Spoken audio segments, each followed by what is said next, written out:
Le ministre des Affaires étrangères algérien Ahmed Attaf, en visite au Mali, a été porteur de messages du président de la République Abdelmadjid Tebboune à son homologue malien Assimi Goïta, qui l'a assuré de son soutien et de son appui au processus de transition lancé dans son pays. Cette visite a été l'occasion pour les deux pays de revoir leur position concernant les grands dossiers qui secouent la région. Ce fut également pour le chef de la diplomatie algérienne l'occasion de rappeler la position de l'Algérie qui soutient le Mali dans son processus vers la démocratie, sans oublier bien entendu, sur un cadre plus restreint, les relations bilatérales auxquelles le président en personne dit accorder un intérêt particulier et compte les renforcer dans un objectif de rétablir durablement la paix et la stabilité dans ce pays, qu'est le Mali, affirmant que l'Algérie partage tout autant que le Mali les mêmes craintes. Je crois que nous partageons la même préoccupation, nous partageons les mêmes analyses, nous partageons les mêmes réflexions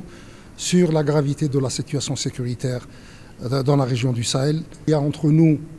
une coopération bilatérale particulièrement efficace qui est en place pour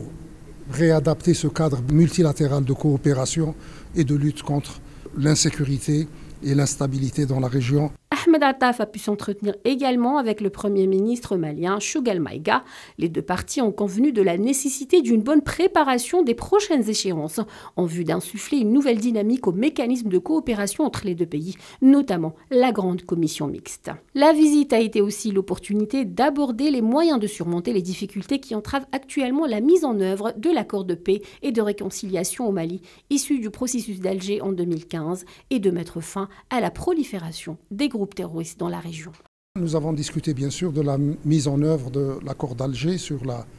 paix et la réconciliation au Mali et nous avons examiné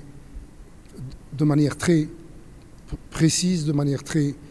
rigoureuse les conditions à réunir pour parvenir à une relance effective et productive surtout de